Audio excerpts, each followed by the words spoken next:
j'aurais tellement aimé, j'aurais tellement aimé en parler autrement. C'est la première fois que j'en parle de ce sujet dans cette chaîne, et il a fallu que ce soit comme ça. Bonjour tout le monde, Black Jafar, Deal Breaking, et aujourd'hui on va pas parler de Tekken, parce que y a pas encore eu de trailer qui est sorti. Je me demande s'il y en a s'il y aura un trailer cette semaine, mais bon bref, on verra bien. Aujourd'hui, on va parler donc de Star Wars. Alors, avant de commencer, je vais vous dire une chose, je suis fan de Star Wars. Voilà, j'adore cet univers, les personnages, les combats, la musique, les films, son histoire, etc. Bref, il y a plein de façons d'aimer Star Wars, c'est un univers très vaste, très universel.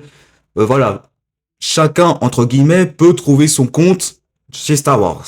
Voilà, donc moi, en soi, je suis fan de Star Wars. Et quand j'ai créé cette chaîne YouTube, j'en ai parlé dans la première vidéo et dans la description, je vais parler de Star Wars. Sauf que je vais pas sortir une vidéo sur Star Wars s'il n'y a rien, voilà. Et là, il y a une nouvelle actualité qui est tombée et vous connaissez déjà la situation sur Star Wars en fait. Je vais pas tergiverser. On sait ce qui s'est passé avec la postologie, avec les 3 derniers films, avec Disney, machin, etc., etc. Je vais pas en parler, ou alors une prochaine vidéo. Mais enfin, si je vais en parler, mais bon, vous allez comprendre. Aujourd'hui, il s'agira des projets des nouveaux films Star Wars, de la nouvelle trilogie Star Wars, qui est censée se dérouler 15 ans après, 15 ans après Star Wars 9, l'ascension de Skywalker, voilà. L'histoire se prend place 15 ans après, et c'est Rey qui a découvert, enfin, qui a créé son nouveau ordre Jedi, ça se passe 15 ans après. C'est tout ce qu'on sait visiblement. Et la news voudrait que ça soit, enfin, la news, oui, non, enfin, la news voudrait que ça soit une femme derrière la caméra, hein, et que, visiblement, c'est censé nous vendre ça comme quelque chose de ouf, de super. Enfin, c'est ce que la réalisatrice a dit.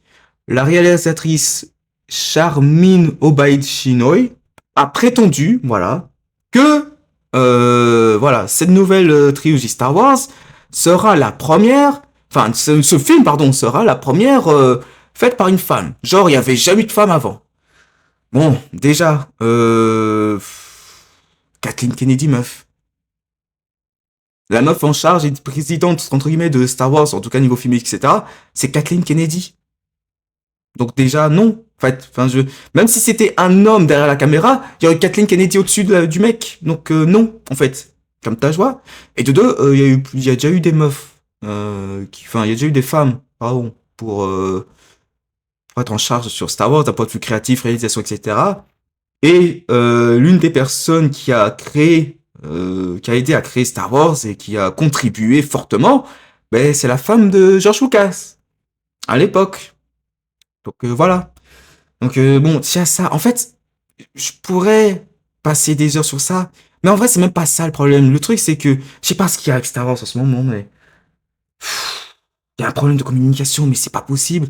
J'ai envie de vous poser une question. Qu'est-ce qu'on en a à foutre, que ce soit une femme ou non, derrière la caméra? Qu'est-ce qu'on en a à foutre en fait? J'en ai rien à foutre que ce soit un homme ou une femme, un gosse, enfin, pas que si c'est un gosse, là je vais me poser des questions, mais j'en ai rien à foutre que ce soit un homme ou une femme en fait qui soit derrière la caméra. Qu'est-ce que j'en ai à foutre? Qu'est-ce que c'est que cette histoire? Je comprends pas en fait l'intérêt de... Je comprends pas qu'est-ce que tu veux nous vendre en disant ouais ce Star Wars là il était temps que ce soit fait par une femme et qui voilà hein, sera girl power. Mais en fait, j'ai l'impression que les gens en charge de Star Wars, ces dernières années, ces derniers temps là, ils connaissent pas Star Wars. Je suis désolé, ils connaissent pas Star Wars. Enfin, vous allez jamais me faire croire le contraire. Il y en a une autre qui a dit ouais, il n'y a jamais eu de femme forte, c'est la première femme forte dans un Star Wars. Je sais plus c'est pour qui, c'est pour quel projet. Je crois que c'est pour Star Wars Acolyte, il me semble. Les gars, vous avez vraiment vu Star Wars? Parce que je peux en citer, hein. Mon Mothma, Jyn Erso, Leila Organa ou Skywalker, Padmé, Satya Bastille Shan, Mara Jade, je vous viens de vous citer 7 femmes en fait, qui ont été importantes dans l'univers Star Wars. Époque trilogie, époque prélogie, époque ancienne république. Sous 3 ères différentes. Je viens de vous citer 7 femmes. Alors je dis pas qu'il faut faire un film sur tous ces personnages-là, ça sera peut-être pas forcément ça sera peut-être pas forcément pertinent entre guillemets, mais honnêtement on l'a déjà vu. Ahsoka aussi, j'ai oublié, tiens, Ahsoka on l'a vu dans Rebels et Clone Wars, elle a eu même sa propre série, elle était super populaire à une époque, dans l'époque Rebels, quand Rebels est sorti, c'était à son prime. Je comprends pas cet effet de ouais, Girl Power, ça va être la première fois. Non, non, c'est pas la première fois. Déjà de un et de 2. Si c'était la première fois, admettons que ce soit la première fois, bah putain, ce serait triste parce que Rey Skywalker, on s'en bat les couilles. Je m'en bats les couilles de Rey Skywalker. Daisy Ridley, j'ai rien contre elle, hein, y a pas de souci. Enfin, voilà. Mais Rey, Seigneur, pitié. Mais ce personnage-là n'a aucune consistance. Elle n'est pas intéressante. Elle est nulle. Rey Skywalker, bah alors là, quand elle a dit Rey Skywalker dans Star Wars 9, elle s'est mis presque tous les fans à dos. Pourquoi vous voulez encore nous vendre ce personnage-là? Qu'est-ce qu'elle a encore à... Elle n'a rien à apprendre parce qu'elle est hyper cheatée de base dans Star Wars 7. Qu'est-ce que vous allez nous faire comprendre comme mode ouais, mais elle a encore à apprendre alors qu'elle est déjà overpétée de ouf de base? Pourquoi je m'intéresserais à elle maintenant? Elle a déjà tout. Elle a tout gagné. Sim Palpatine. Mais ils ont réussi à te faire vendre que c'est une Skywalker finalement à la fin. Je suis Rey Skywalker. Bien sûr, quand j'ai vu ça au cinéma, j'ai failli me barrer. Enfin, c'était à la fin, donc ça sert à rien de rester jusqu'au bout, mais... Je me suis dit, mais pourquoi vous faites ça en fait? Quel est le projet? Quelle est l'idée? C'est la question que je me pose. C'est quoi Star Wars actuellement?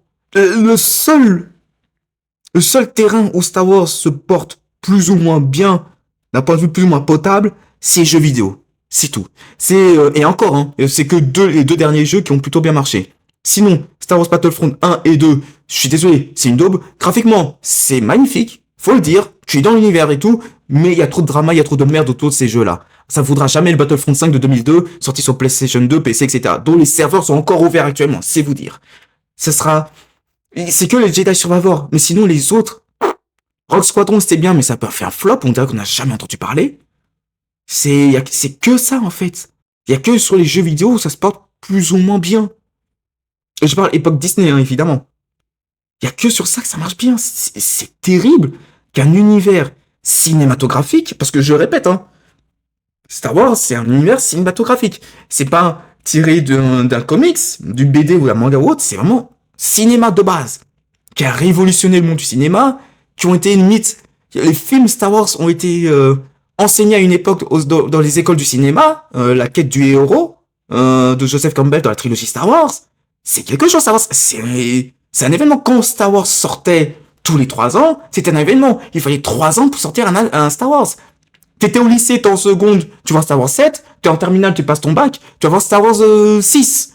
Donc franchement, je comprends pas cette idée, ce truc du girl power, du woke, du progrès, mais je m'en bats les couilles. En fait, on s'en bat les couilles, c'est SF, c'est space opéra. Star Wars, c'est un univers tellement riche et varié, t'as des extraterrestres, t'as de tout. Qu'est-ce que j'en ai à foutre que ça soit que centré sur les femmes? Et t'as vu, c'est woke, c'est le progrès, c'est les femmes. Pourquoi vous faites ça, en fait?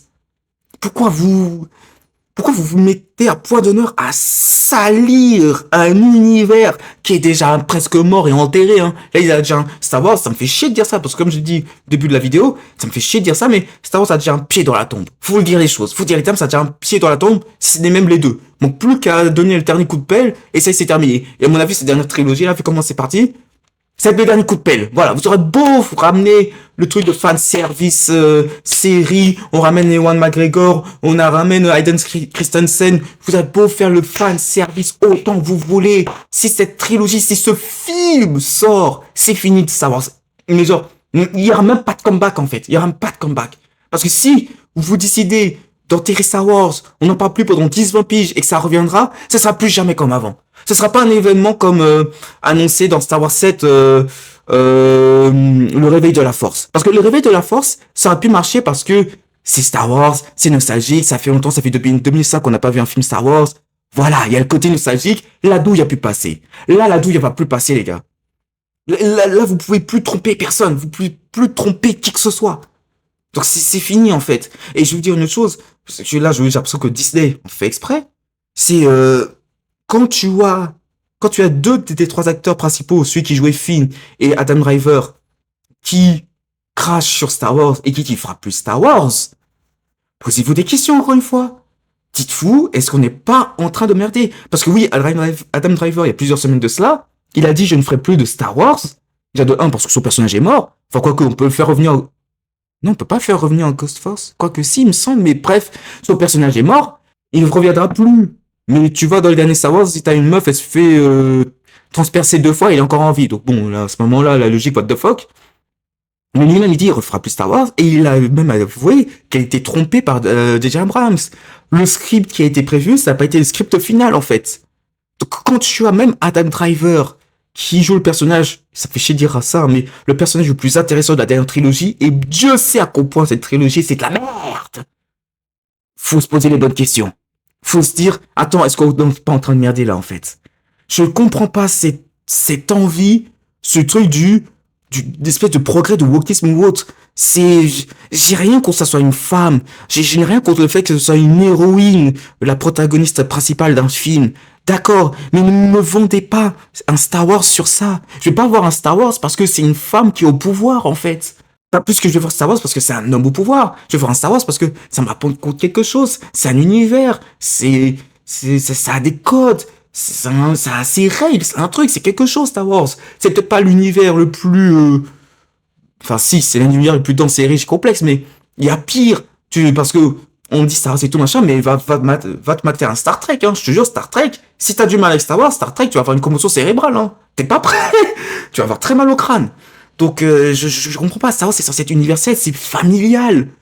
C'est l'une des critiques de Star Wars 6, c'était un peu trop enfantin et familial avec le truc des Ewoks. Je comprends pas ce truc du pour les femmes, en fait, ou par les femmes et limite pour les femmes ou espèce, je comprends pas. C'est censé rassembler, c'est censé être fédérateur. Ne fais pas un truc, c'est pour les femmes, vous les mecs, il faut je sais pas quoi, barrez-vous. Non, arrêtez de faire ça. Je suis désolé, hein, la vidéo elle est un peu à chaud. Il y a pas de truc, enfin je sais pas, j'espère que j'ai été un peu pertinent, minimum, parce qu'il y a rien qui a été écrit, il y a rien qui a été préparé, il y a rien du tout. C'était vraiment une vidéo à chaud. C'était pas prévu de base en plus. J'ai vu la vidéo du chef, c'est d'ailleurs la vidéo du chef Otaku qui m'a fait, qui m'a donné envie de faire cette vidéo. Donc bon, ben, je reprends un des screens qu'il a mis sur sa vidéo et un autre screen sur ce qu'a dit Adam Driver. Je vous mettrai le lien des sources dans la description. Je comprends pas l'idée, je comprends pas l'attention, je comprends pas. Ça me fait chier parce qu'il y a vraiment que Star Wars niveau jeu vidéo qui s'en sort plutôt bien. Faut s'en rendre compte, et pourtant c'est pas la folie de ouf, hein. C'est de bons jeux, les Jedi Survivor et tout, avec Dark Vador. Il y a que limite que Dark Vador qui respecte bien, hein, en ce moment d'ailleurs, hein. Niveau univers, quand vous regardez bien, il y a que Dark Vador qui respecte plutôt bien. Ça veut dire qu'il y a que Dark Vador qui est, ça y est, voilà. Ils ont compris que si jamais ils font de la merde avec Dark Vador, alors là c'est fini. Là, on touche pas à Johnny. c'est comme on touche pas à Johnny. Ben là c'est pareil, on ne touche pas à Vador. Soit tu respectes, soit tu le laisses tranquille. C'est dingue. Il y a aussi un autre truc que je me rappelle. C'est l'acteur c'est Liam Neeson, voilà, celui qui jouait Qui-Gon Jinn. Pour ceux qui ont vu la fin de la série Obi-Wan, la fin de la saison 1, le dernier épisode, on le voit en fantôme de force. Parce qu'il attendait Obi-Wan et tout machin, de finir sa formation, etc., etc. Donc, ça nous disait à Liam Neeson et Qui-Gon pour la saison 2. Sauf qu'il n'y aura pas Liam Neeson. Et vous savez pourquoi? Vous savez ce qu'il a dit? Il a dit que, Disney produit trop de Star Wars. Et il a raison, je suis désolé. Ça fait plaisir de voir du Star Wars. Mais là, c'est de la quantité au-dessus de la qualité. Je préfère un Star Wars tous les 3 ans comme à l'ancienne, mais putain t'en as pour ton fric, plutôt que du Star Wars en balle. Tu nous bourres le crâne avec de la merde en plus. Mais j'en peux plus en fait. Même moi je suis fan, normalement je vais pas tourner le dos. Parce qu'il y a quand même des choses, mais vraiment non, je comprends pourquoi il veut pas refaire un Star Wars, il veut pas être associé à cette merde. Et il a raison. Le gars, il pense à sa carrière. Enfin, sa carrière. Il est plus vraiment peut-être à son prime, mais il pense à sa fin de carrière, il a raison. Tu t'imagines, toi, fin de carrière? Je suis sur du Star Wars, vu comment c'est devenu? Non, tu veux pas, tu ne peux pas. Et il a raison. Mais bon, voilà, c'est juste un avis. Dites-moi ce que tu en penses dans les commentaires. Encore une fois, les sources seront dans la description. C'est vraiment un coup de gueule, vidéo coup de gueule, hein, c'est tout. Il n'y a rien de préparé, il n'y a rien de... Voilà, c'est fait à la zop à l'instant même. Donc voilà. Donc ça, c'était Black Jaffardy Breaking. Ciao.